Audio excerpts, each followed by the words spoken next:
तुम्ही जिल्ह्याला एक अधिकारी आणि 2 अधिकारी म्हणताय। एकूण किती लोकसंख्येला अध्यक्ष महोदय दारूबंदीच्या खात्याचे आता तालुक्याला एक अधिकारी झालाय दारूबंदीला। अध्यक्ष महोदय हे लोकांच्या जीवनाशी खेळणारं दुधासारखं सगळ्यात महत्वाचं हे डिपार्टमेंट आहे ज्याचं कंट्रोल राहू शकतं। माझी विनंती आहे मंत्री महोदयांना, माननीय मुख्यमंत्री महोदयांकडे विनंती करून आणखी मनुष्यबळ याला प्रत्येक तालुक्याला एक माणूस असण्याची आवश्यकता आहे। आणि विशेषतः जास्तीचं नाही अध्यक्ष महोदय, पश्चिम महाराष्ट्रातले 5 जिल्हे, नंतर अहिल्यानगर मोठा जिल्हा, जळगाव जिल्हा आणि बीड जिल्हा आणि संभाजीनगर एवढ्या जिल्ह्यामध्ये अध्यक्ष महोदय एकूण दुधाच्या 96% दूध उत्पादन एवढ्याच पार्टमध्ये होतं। या भागात तरी लोक असणं पाहिजे अध्यक्ष महोदय। म्हणून मनुष्यबळ किमान तालुक्याला एक माणूस तुम्ही किती दिवसामध्ये देणार आहात? एक याला कशा पद्धतीने तरतूद करायचंय, काय करायचंय? आणि मंत्री महोदय माझी विनंती आपल्याला की आपण जे म्हणजे वित्त खात्याकडून असे पैसे मिळतात असं मंत्र्यांचं उत्तर नाही पाहिजे। आम्हाला मंत्र्यांचं उत्तर सरकार म्हणून पाहिजे। तुम्ही जे बोलत आहात ते सरकार म्हणून बोलतात। आमचे मंत्री महोदय सरकार म्हणून ठामपणे उत्तर दिलं पाहिजे। इतके कोटी मी माझ्या विभागाला मिळवणार, मग ते तुम्ही मुख्यमंत्री अर्थमंत्री त्यांच्याकडेच आहे, दोन्ही उपमुख्यमंत्र्यांशी बोला आणि एवढ्या दिवसामध्ये आम्ही एवढं मनुष्यबळ देऊ। आणि दुसरी गोष्ट अध्यक्ष महोदय, तपासणीसाठी लागणाऱ्या ज्या यंत्रणा आहे याच्यात सगळ्यात मोठा भाग कोणता आहे?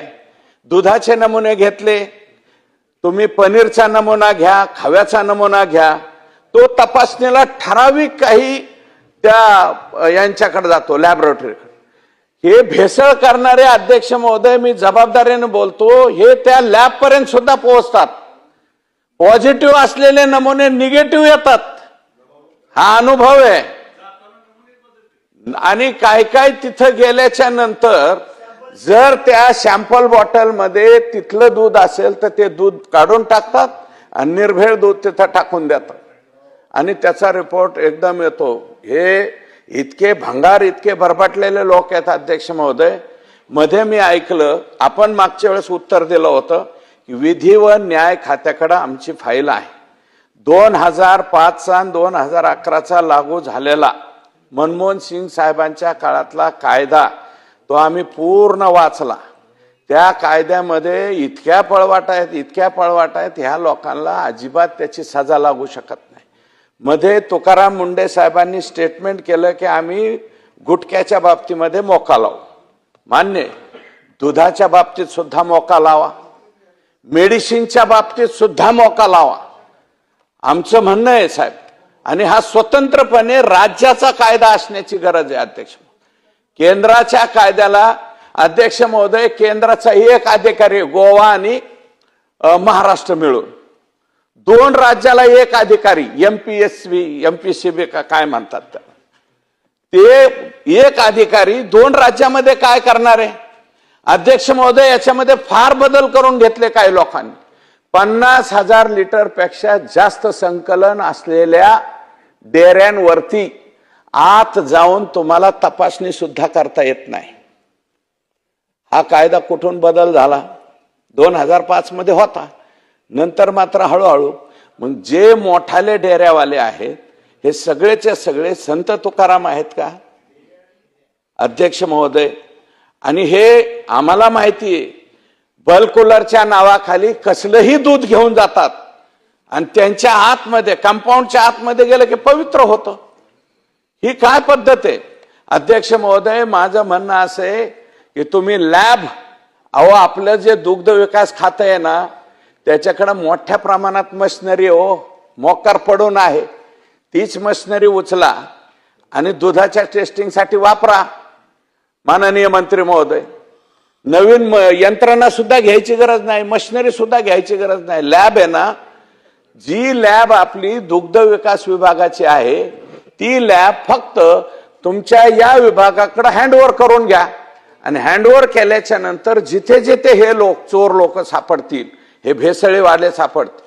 कालच माझ्या इथं अध्यक्ष महोदय शिरोर कासार तालुका आहे, दहिवंडी म्हणून एक गाव आहे, तिथं उत्तम नगर 5 बिकानेर स्वीट्स, नाव काय बिकानेर स्वीट्स, बिकानेर नाव कुठलं, राजस्थानचं बिकानेर स्वीट्स. आणि त्याच्यामध्ये कालच रेड मारली आपल्या विभागाने, तर त्याच्यामध्ये पाम तेल आणि तेल मिसळून त्याच्यात काहीतरी फालतू पदार्थ तयार करायचे, नको तेवढी साखर टाकायची, लोकांना गोड लागलं की खातेत अध्यक्ष महोदय. अहो हे देवस्थानाला सुद्धा सोडेनात अध्यक्ष महोदय, शिर्डीमध्ये सुद्धा पेड्यात भेसळ. अहो आमच्या इकडं काही गाव आहेत कुंथलगिरी वगैरे, तिकडे काही देवस्थान आहेत, कुठल्याही देवस्थानावरचा पेढा खा, इतका गोड लागतो, इतका गोड लागतो. अहो त्याला काही लिमिट पाहिजे. आणि दुधापासून तयार करणाऱ्या उपपदार्थाला जेवढा खर्च येतो त्याच्यापेक्षा सुद्धा उपपदार्थ स्वस्त का भेटतात, दुग्धजन्य पदार्थ, याचा विचार करण्याची वेळ आहे अध्यक्ष महोदय. त्याच्यामुळं मोका लावताना फक्त गुटख्यावाल्यांना लावू नका. माझं म्हणे दूध आणि दुग्धजन्य पदार्थामध्ये जे कोणी भेसळ करत असतील, जे सापडले त्याचे माल सप्लाय करणारे अध्यक्ष महोदय, हे कुठून कुठून काय काय माल सप्लाय करतील याचा भरोसा नाही. माल सप्लाय करणारे चेन पासून दुधामध्ये भेसळ करणारे आणि तुमचे अधिकारी जर त्यात काही सामील होत असतील, त्याच्याशिवाय होतच नाही अध्यक्ष महोदय. अभिजित पाटील ट्रोल झाले, परंतु जे नाव अभिजित पाटलांनी सांगितलेलं आहे ना, त्यांच्याबद्दल एवढी सुंदर माहिती आमच्याकडे आलेली आहे की ते बहुतेक देशाच्या पातळीवर राष्ट्रपतीकडून त्यांना पुरस्कार द्यावा लागेल, एवढी त्यांच्याबद्दलची आम्हाला माहिती आली. अध्यक्ष महोदय, अहिल्यानगर जिल्ह्याचं उदाहरण सांगतो. एक अधिकारी, आणि अहिल्यानगर जिल्हा मुळातच 2 जिल्हे होण्या एवढा मोठा जिल्हा आहे, 2 खासदार आहेत, आणि डिलिमिटेशन झालं तर 3-3 खासदार होतील, एवढा मोठा जिल्हा, त्याला एक अधिकारी असेल तर कसं काय होणार. म्हणून आपल्याला विनंती आहे, मनुष्यबळ, लॅबोरेटरी दुग्ध विकासच्याच घ्या तुमच्याकडे डायव्हर्ट करून. आणि दुग्ध विकासमध्ये अजूनही बरेच लोक मोकळेच बसून आहेत, जिल्ह्याला मोकळे बसून आहेत, ते तुमच्याकडे सहाय्यक म्हणून घ्या ना, नवीन नका तुम्ही पैसे हे करू.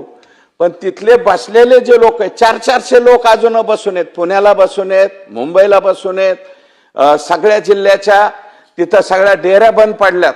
अनंतराव थोपटे साहेब वारले काल परवा अध्यक्ष महोदय, आम्ही श्रद्धांजली वाहिली. त्यांच्या कालावधीमध्ये त्या काळात गरज होती, सर्वाधिक मोठं काम अनंतराव थोपटे साहेबांनी केलं. त्या डेऱ्या सगळ्या बंद पडलेल्या आहेत, त्यांचं सगळं मटेरियल घ्या आणि ह्या विभागाकडे द्या आणि मनुष्यबळ वाढवा, एवढीच विनंती. आणि सगळ्याच्या बाबतीत मोका लावण्याच्या तरतुदीला मुख्यमंत्री महोदयांना बोला, LNJD त्यांच्याकडेच आहे आणि तातडीने हा कायदा आणा, एवढीच विनंती करतो. थांब.